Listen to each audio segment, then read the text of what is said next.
జీవితం అంటేనే ఒక ఛాలెంజ్ లేనిది జీవితం లేదు. ఈరోజు కొన్ని సంఘటనలు మనం చూస్తున్నాం, చాలా బాధ కలుగుతుంది.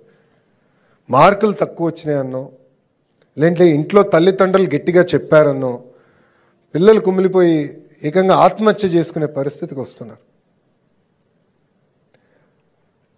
2019లో నేను ఓడిపోయా ఎన్నికలు, 5300 ఓట్లతో ఓడిపోయా.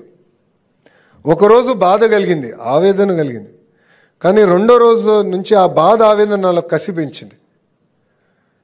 నేను కన్విన్స్ చేసుకోలేకపోయా ప్రజల్ని. 5 సంవత్సరాలు కష్టపడతా, తిరిగి వాళ్ళ మనసు నేను గెలుచుకుంటానని 5 సంవత్సరాలు కష్టపడ్డా. అనేక మంది అవమానించారు.